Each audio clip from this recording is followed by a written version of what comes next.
नमस्कार दोस्तों, स्वागत है आपका आपके अपने YouTube चैनल पर। तो मेरे मित्रों, आज से हमारा करंट अफेयर का, जिसकी मैंने आपसे कुछ दिन पहले बोला था कि हम रेगुलर करंट अफेयर लेकर आएंगे आपके लिए न्यूज़पेपर बेस्ड। और उसको कोशिश करूंगा मैं कि सारी की सारी उसकी डायमेंशंस में कवर करवा पाऊँ, जो भी न्यूज़ आएगी उसके बारे में। ठीक है मेरे मित्रों। तो देखो दोस्तों, कहने के लिए ज़्यादा कुछ है नहीं, बहुत कुछ है नहीं, तो सीधा हम आते हैं आज के टॉपिक पर। तो मित्रों, आज का हमारा जो करंट अफेयर है उसमें कई सारे टॉपिक हैं। जैसे पहला टॉपिक जो है अपना, वो है मित्रों डीप फेक वाला। क्या है? Deep fake. ठीक है। दूसरा टॉपिक है हमारा ऑपरेशन त्रिशक्ति प्रहार। तीसरा टॉपिक है हमारा मिथिली चक्रवात आया है जो। एक है अपना voice of global south summit, इसका सेकंड संस्करण है, उसकी भारत ने मेजबानी की है। इसके पहले संस्करण की भी भारत के द्वारा ही मेजबानी की गई थी। अगला है हमारा राष्ट्रीय एपिलेप्सी, जो मिर्गी जो है उसका कल जो दिवस मनाया गया है उसके बारे में अपन पढ़ेंगे। उसके बाद अपन देखेंगे जो अपनी एक महत्वपूर्ण संस्था है CITES, जिसको बोलते हैं साइट्स। ठीक है। उसका क्या हुआ है, उसकी एक जो स्टैंडिंग कमेटी है उसका 77वां संस्करण है, उसका आयोजन किया गया है। ठीक है। तो इन सारी चीज़ों के बारे में अपन डिटेल में पढ़ेंगे और आज की महत्वपूर्ण खबरें यही हैं। तो दोस्तों, डीप फेक के बारे में अपन देख लेते हैं। सबसे पहले डीप फेक क्या है। ठीक है।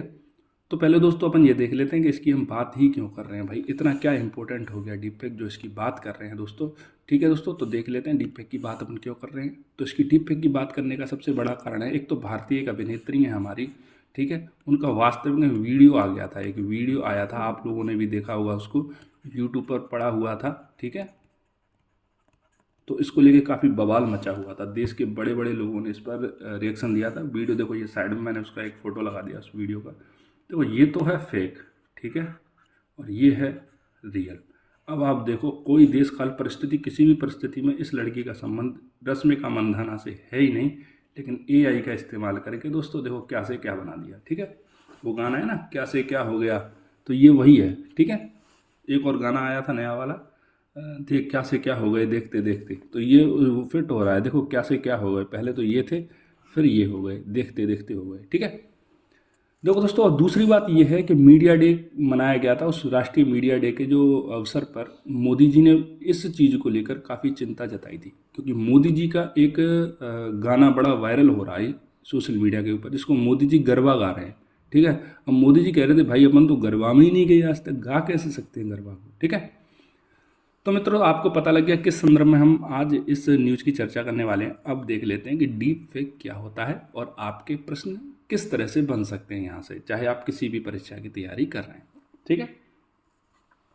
तो देखो दोस्तों, डीप फेक का मतलब समझते हैं। पहले सबसे पहले अपना मतलब है कि डीप फेक क्या है। सर, डीप फेक का मतलब बताओ। देखो, डीप फेक का मतलब है, एक तो अपन बोलते हैं सफ़ेद झूठ बोल रहा है आदमी। सफ़ेद झूठ क्या होता है? जो आसानी से पकड़ में आ जाए। डीप फेक का मतलब होता है बहुत गहरा झूठ, मतलब ऐसा झूठ जिसको पकड़ने के लिए बहुत दिमाग लगे, बहुत प्रौद्योगिकियाँ लगे, लेकिन फिर भी समझ में ना आए कि भाई ये किसकी आवाज़ है। ठीक है। ये किसका चेहरा है।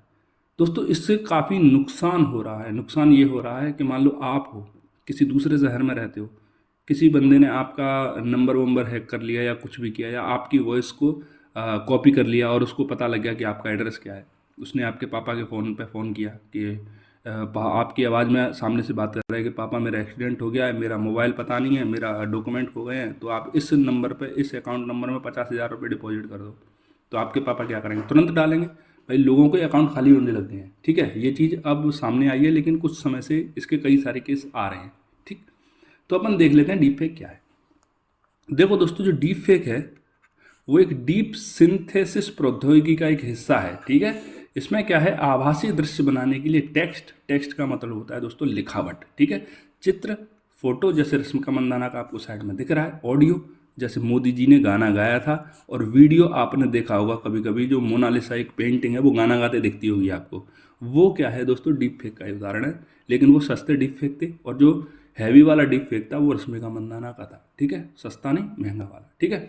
इससे क्या होगा, एक डीप लर्निंग और संवर्धित वास्तविकता सहित अन्य प्रौद्योगिकियों का उपयोग किया जाता है डीप फेक के जो डीप फेक है उसको बनाने के लिए। आपका कोई भी चित्र, आपका कोई भी टेक्स्ट, कोई ऑडियो, कोई वीडियो, जिसके माध्यम से आपको आसानी से, आपका कोई वीडियो मिल गया किसी को, तो डीप फेक के माध्यम से वो आपकी आवाज़ है, उसकी फ्रिक्वेंसी कितनी आ रही है, सब चीज़ को कॉपी करके उसका नुकसान आपका नुकसान कर सकता है। ठीक है, तो यहाँ से एक प्रश्न बनता है दोस्तों कि हाल ही में एक प्रौद्योगिकी चर्चा में आई है जिसके द्वारा चित्र, ऑडियो या वीडियो के माध्यम से एक डुप्लीकेट आभासी प्रतिबिंब तैयार किया जाता है, उस तकनीकी का नाम क्या है?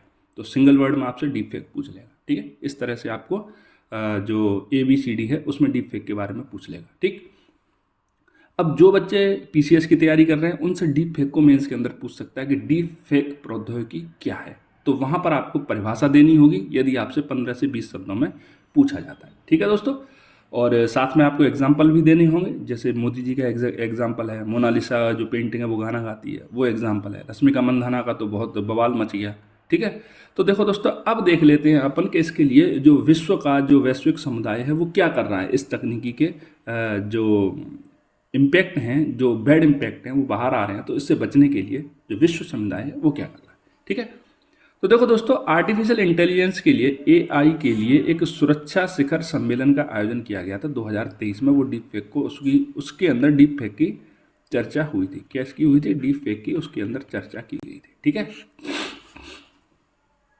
तो इसका आयोजन कौन सी जगह पर किया गया था मेरे मित्रों? तो इसका आयोजन हुआ था बेलेचले पार्क, इंग्लैंड के अंदर। कौन सी जगह?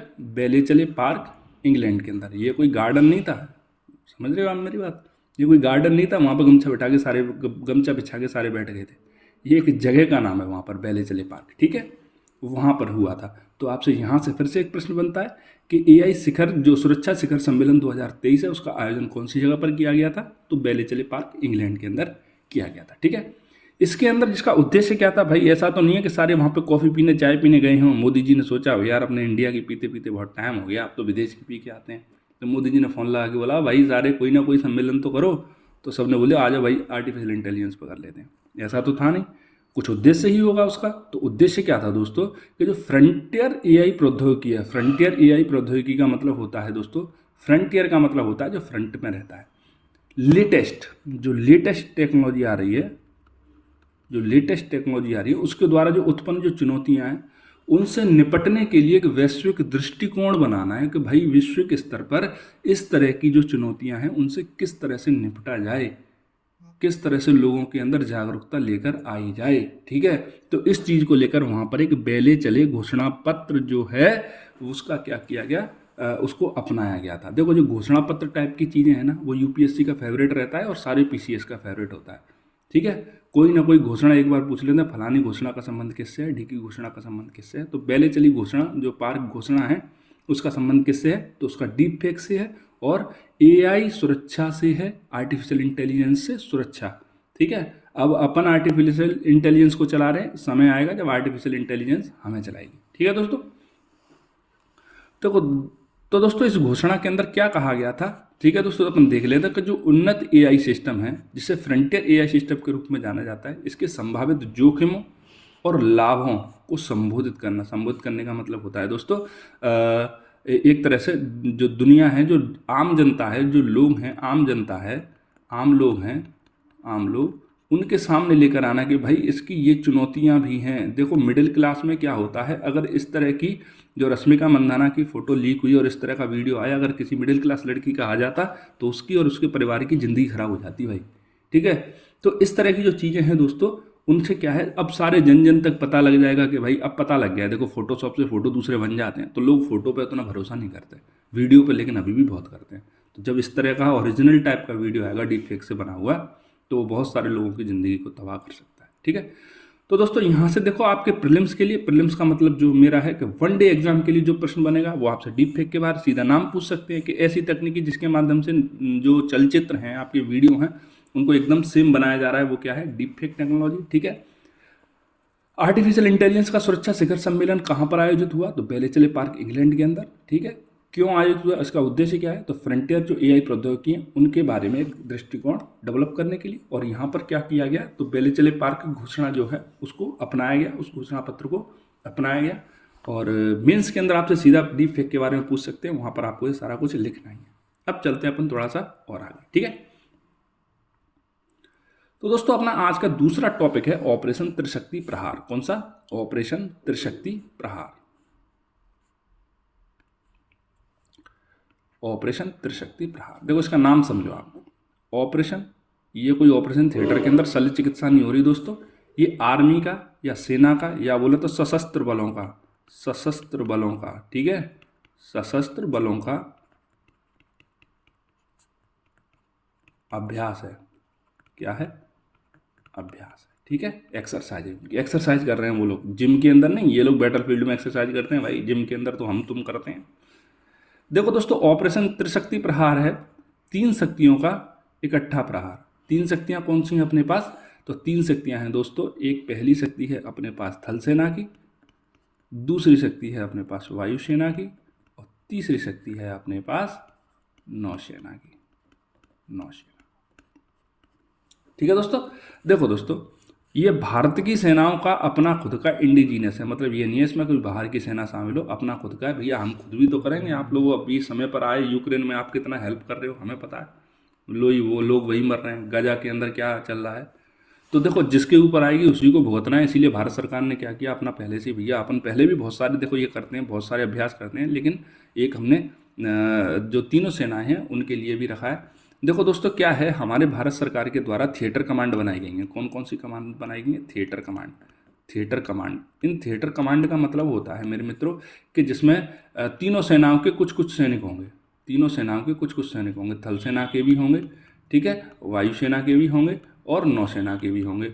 देखो क्या है, कारगिल वॉर हुआ था एक समय पर, आपको याद हो, कारगिल वॉर जब हुआ था तो उसमें हमारी इन तीनों सेनाओं के बीच में कोई तालमेल था ही नहीं, कोई तालमेल नहीं था, मतलब पता ही नहीं लग रहा था, जहाँ नीचे थल सेना है वहीं पे ऊपर से वायुसेना आके बम पटक गई।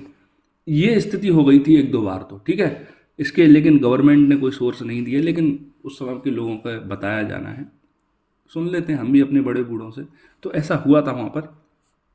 तो उसके बाद इस चीज़ की बहुत ज़रूरत पड़ी कि भाई मान लो कोई एक छोटा सा क्षेत्र है, वहाँ पर युद्ध हो रहा है, ठीक है, मान लो अरुणाचल का कोई क्षेत्र है, तो वहाँ पर भाई थल सेना की भी जरूरत पड़ेगी, वायुसेना की भी जरूरत पड़ेगी, और चीन को घेरने के लिए उधर से नौसेना भी जा सकती है। तो भाई पता तो होना चाहिए कि कौन सी वाले कमांड के ऊपर, कौन सी बटालियन के पास, कौन सी कंपनी के पास क्या जिम्मेदारी है। तो इस तरह की चीज़ें पहले पता नहीं थी।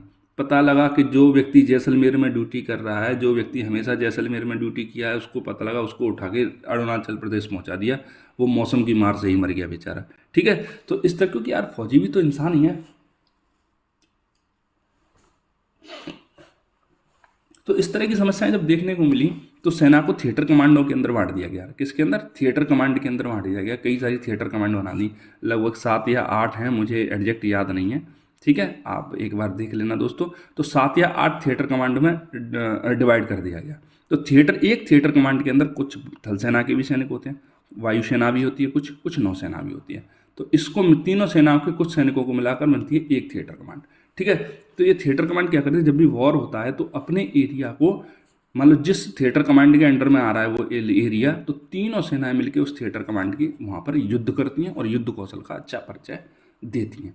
तो जब से थिएटर कमांड बनी है तब से तीनों सेनाओं का इकट्ठा आपको अभ्यास भी तो करना पड़ेगा भाई। तो इस तरह के अभ्यास के लिए त्रिशक्ति प्रहार है, इस तरह के जो अभ्यास हैं उनका आयोजन किया जाता है, ठीक है दोस्तों। तो अपन लौट के आते हैं अपने टॉपिक पे। तो इसका आयोजन कहाँ हो रहा है? तो भारत पाकिस्तान की सीमा पर राजस्थान में हो रहा है, जैसलमेर के अंदर। कहाँ पर? भारत पाकिस्तान की सीमा पर जैसलमेर के अंदर। इसका उद्देश्य क्या है? तो तीनों सेनाओं के बीच पूर्ण तालमेल, तीनों सेनाओं के बीच में पूर्ण तालमेल के साथ में जमीनी और हवाई युद्ध पर ध्यान केंद्रित करना। मैंने अभी आपको बताया था कि भाई कारगिल वॉर में कई बार ऐसा हो गया था कि नीचे अपने ही सैनिक है और बगल में आगे बम गिर गया और पता लगा अपना ही है वो, ठीक है। तो इस तरह का तालमेल जरूरी है, क्योंकि वायुसेना को पता ही नहीं है कि उस एरिया में हमारी थल सेना युद्ध करने के लिए जा चुकी है, ठीक है। इसीलिए एक पद का भी सृजन हुआ था दोस्तों, CDS का, चीफ ऑफ डिफेंस स्टाफ, ठीक है।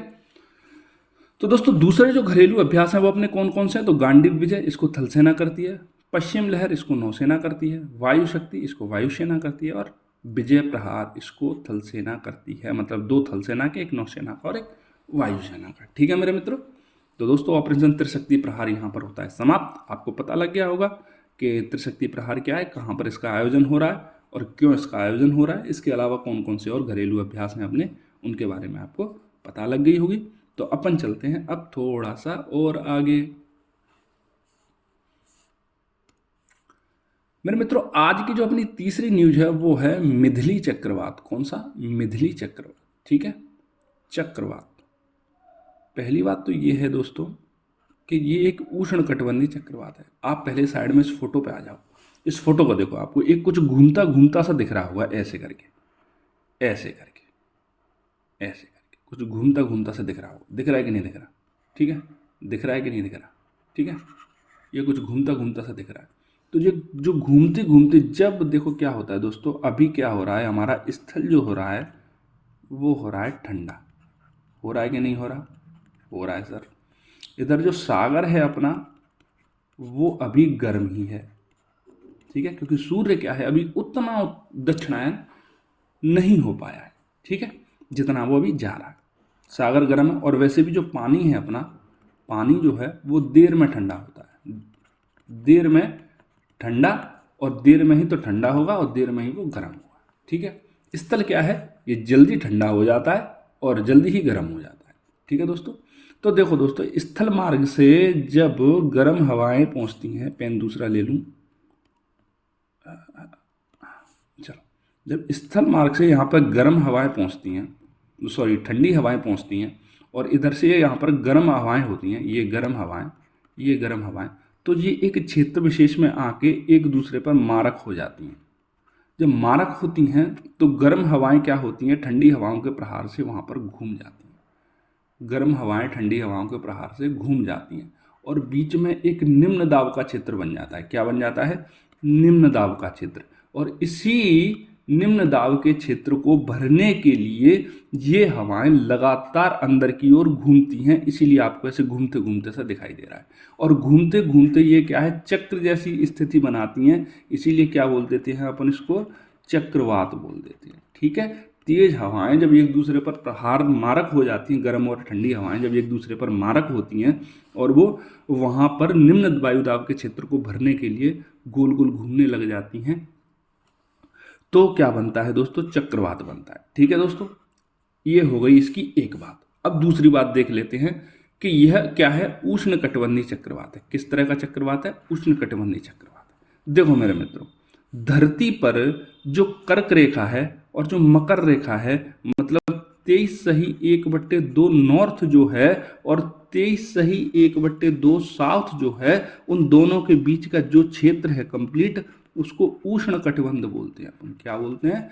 उष्ण कटिबंध बोलते हैं। ठीक है दोस्तों, तो जो भी चक्रवात 23 सही 1/2 नॉर्थ से, मतलब कर्क रेखा से, जो भी 23 सही 1/2 साउथ, मतलब मकर रेखा के बीच में आएगा, उसको उष्ण कटिबंधीय चक्रवात बोलेंगे, चाहे ये दुनिया में, संसार में कोई सी भी जगह पर आए। ठीक है मेरे मित्रों, ठीक। अब ये उत्पन्न कौन सी जगह पर हुआ है? बंगाल की खाड़ी में। तो दोस्तों, भारत को प्रभावित करेगा तो या तो बंगाल की खाड़ी में होना पड़ेगा, या फिर अरब सागर में होना पड़ेगा। नामकरण इसका मालदीव ने दिया है मेरे मित्रों। किसने दिया है? मालदीव ने। आप बोलोगे सर मालदीव का क्या संबंध, ये भारत से टकरा रहा है तो भारत को देना चाहिए।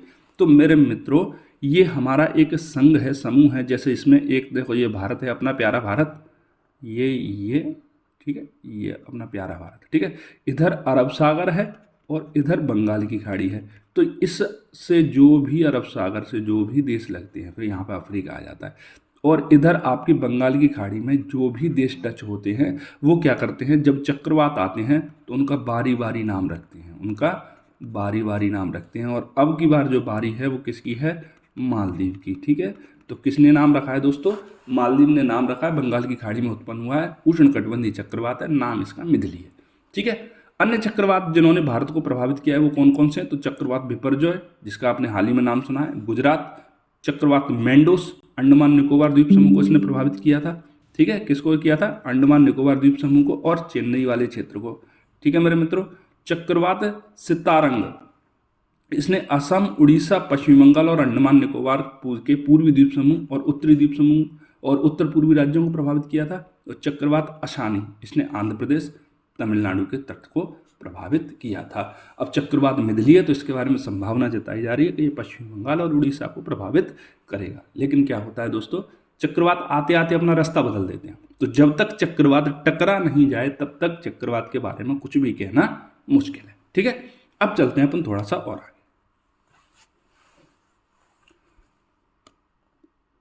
पेन चेंज करते हैं।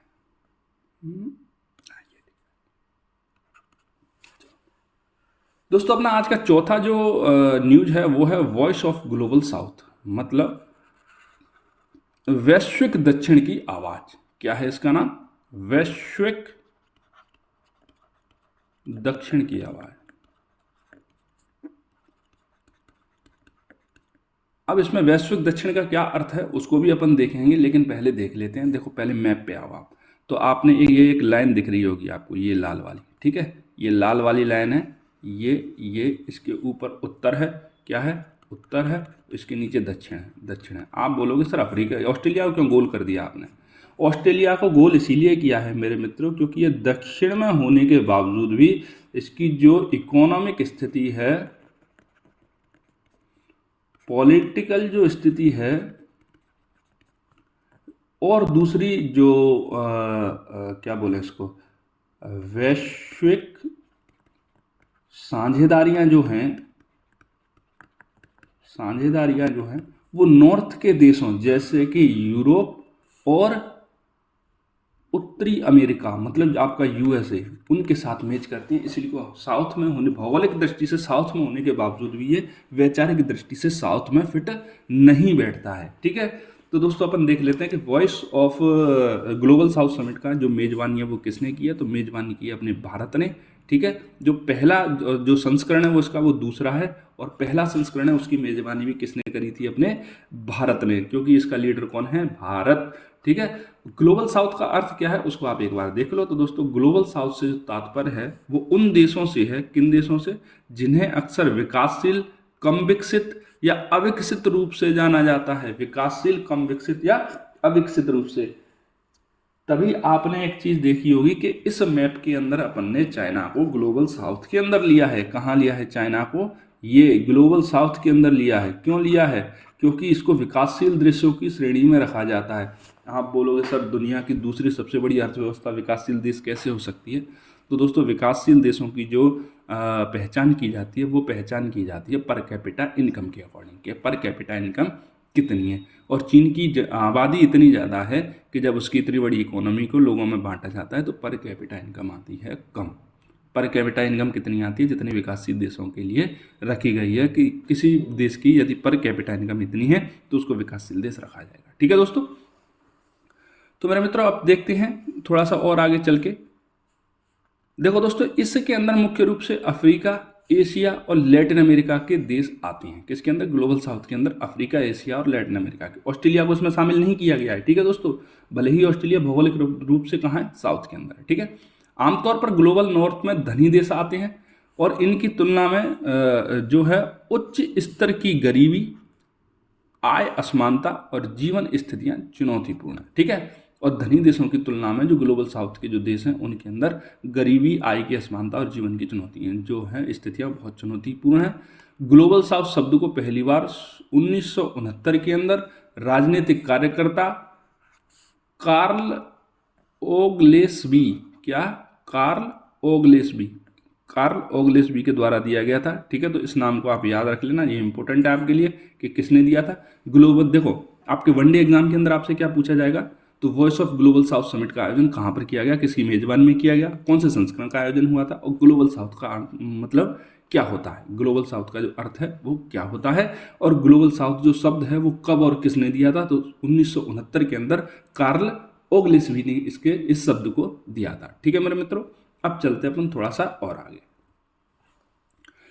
दोस्तों अब अपन बात कर लेते हैं, पेन चेंज,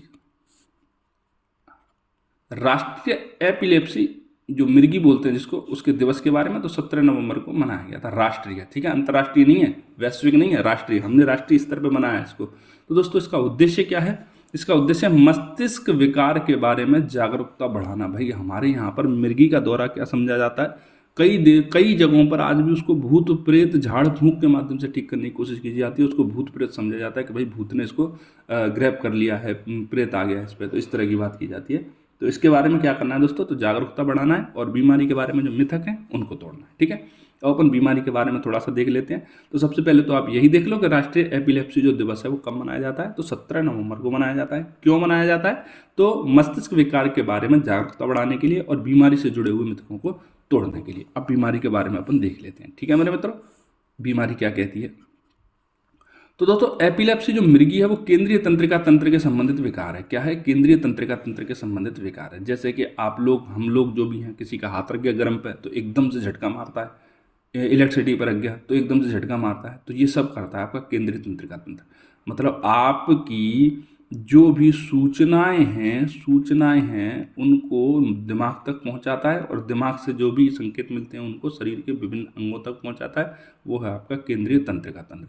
ठीक है। इसमें, इस बीमारी में क्या होता है दोस्तों कि मस्तिष्क की गतिविधि है वो असामान्य हो जाती है, जिससे दौरे या असामान्य व्यवहार, संवेदनाएं और कभी कभी अनभिज्ञता, ठीक है, ये सारी चीज़ों क्या हैं, ये सारी चीज़ों की हानि होती है। ये सारी चीज़ें आपको एक साथ महसूस होंगी, असामान्य व्यवहार करने लग जाओगे, संवेदनाएं बहुत तीव्र होंगी, ठीक है, अनभिज्ञता हो जाएगी चीज़ों के बारे में, आसपास की चीज़ों के बारे में, तभी तो हाथ पैर ऐंठ जाते हैं इसके अंदर। ठीक है। मस्तिष्क तंत्रिका कोशिका नेटवर्क के साथ व्यवस्थित विद्युत आवेग उत्पन्न करता है। दिमाग क्या करता है? विद्युत के आवेश उत्पन्न करता है, और इसीलिए क्या होता है, आपने एक चीज़ देखी होगी कि करंट लगने के बाद जो स्थिति व्यक्ति की होती है वही मृगी के बाद होती है। ठीक है दोस्तों, इससे क्या होता है, संतुलन व्यक्ति का होता है, संतुलन क्या होता है, बाधित हो जाता है, चेतना, गतिविधियों और संवेदनाओं को भी प्रभावित करता है ये इलेक्ट्रिक शॉक जो होता है। ठीक है। तो WHO के अनुसार दोस्तों दुनिया के अंदर जो 50 मिलियन लोग हैं वो मृगी से जो ग्रसित है, 50 मिलियन, और भारत में मृगी के जो लोग हैं, मृगी से जो परेशान लोग हैं, वो वैश्विक स्तर का लगभग 10 से 20% है। 10 से 20% बहुत बड़ा योगदान है ये मृगी में अपना। ठीक है। तो दोस्तों ये अपन को कम करनी है ये बीमारी। ठीक है दोस्तों। तो प्रत्येक वर्ष फरवरी के दूसरे सोमवार को अंतर्राष्ट्रीय मृगी दिवस, अंतर्राष्ट्रीय एपिलेप्सी दिवस मनाया जाता है। ठीक है मेरे मित्रों, अब चलते हैं अपन थोड़ा सा और आगे। तो दोस्तों आज की अंतिम न्यूज देख लेते हैं एक बार। देखो दोस्तों, एक संस्था है जिसका नाम है साइट्स। क्या है? CITES। ठीक। वन्य जीवों एवं वनस्पतियों की लुप्तप्राय प्रजातियों के अंतर्राष्ट्रीय व्यापार पर कन्वेंशन, ठीक है, convention on international trade in endangered species of world flora and flora. ठीक है। इसकी क्या है? स्थायी समिति की बैठक हुई है, स्थायी समिति की बैठक हुई है। ठीक है। कहाँ पर हुई है? तो जेनेवा, स्विट्जरलैंड के अंदर हुई है। संस्करण इसका 77वां है। कौन सी बैठक हुई है? 77वीं बैठक हुई है। ठीक है। अब अपन देख लेते हैं कि CITES क्या है, फिर आपको बताएंगे कि आपसे इसमें प्रश्न किस तरह से पूछे जा सकते हैं आपके एग्जाम में। तो दोस्तों CITES क्या है? तो यह सरकारों के बीच में एक अंतर्राष्ट्रीय समझौता है। क्या है? अंतर्राष्ट्रीय समझौता है। ठीक है। सरकारों के बीच में। किसके? सरकारों के बीच में। तो सरकारों के बीच में है तो इसको हम दूसरी तरह से बोल सकते हैं अंतर सरकारी समझौता। अंतर सरकारी समझौता। और यह आपसे UPSC में पूछ चुका है कि यह किस प्रकार का समझौता है। इंटर गवर्नमेंटल समझौता है, ये अंतर्राष्ट्रीय समझौता है। ठीक है दोस्तों। इसका उद्देश्य क्या है दोस्तों? तो वन्यजीव और पौधों की प्रजातियों के अंतर्राष्ट्रीय व्यापार से प्रजातियों के अस्तित्व को खतरा उत्पन्न ना हो। ठीक है दोस्तों। देखो जो राइनो है, अफ्रीकन राइनो, वो क्यों लुप्त हो गया? क्योंकि उसके सींग का व्यापार किया जाता था इंटरनेशनल, उसके सींग को। ठीक है। ठीक है। तो उसको सींग के व्यापार के लिए उसको मार दिया जाता था। तो ये क्या करती है ये वाली संस्था कि ऐसी वन्य जीवों के जो व्यापार है उसको रोका जाए, लगभग लुप्त प्राय हैं या व्यापार से लुप्त हो जाएंगे। ठीक है। आप चूहों का खूब सारा व्यापार करो, कोई नहीं रोकेगा आपको, लेकिन आपने चीते का किया तो पकड़े जाओगे, जेल में ठूंस दिए जाओगे, क्योंकि वो लुप्त हो सकता है और चूहे लुप्त नहीं हो रहे। मच्छरों का करो, मैं तो कह रहा हूँ पूरे दिन व्यापार करते रहो, कोई नहीं रोकने वाला। ठीक है। तो वर्तमान में 184 सदस्य हैं। इसका पहला कन्वेंशन 1975 में हुआ था। ठीक है दोस्तों। और 1976 में 25वां भागीदार बन के कौन सा देश आया था? भारत आया था। तो यहाँ पर अपने लिए इंपॉर्टेंट चीज़ें वो ये हैं कि कौन से नंबर की मीटिंग का आयोजन हुआ था? तो 77वें नंबर की का। कहाँ हुआ था? जेनेवा, स्विट्जरलैंड में। ठीक है। ये किस प्रकार का संगठन है? तो अंतर सरकारी समझौता है। ठीक है दोस्तों। और ये समझौता, इस समझौते का उद्देश्य क्या है? तो इस प्रकार के वन्य जीवों की या पौधों की प्रजातियों की जो ट्रेड है उसको रोकना जो कि लुप्त प्राय हैं या इनके अस्तित्व पर खतरा उत्पन्न हो सकता है। वर्तमान में इसके कितने सदस्य हैं? तो 184 सदस्य हैं। ये भी आपसे पूछा जा सकता है। और भारत कौन से नंबर का सदस्य बना था? तो 25वें नंबर का। 25वें नंबर का सदस्य कौन बना था? अपना भारत बना था। तो दोस्तों आज का न्यूज आर्टिकल डिस्कशन होता है अपना यहीं पर समाप्त। उम्मीद करता हूँ आपको थोड़ी सी अंडरस्टैंडिंग बनी होगी। इसी तरह से अपना डेली न्यूज आर्टिकल आते रहेंगे। तो मिलते हैं आपसे अगले वीडियो में। तब तक के लिए जय हिंद, जय भारत।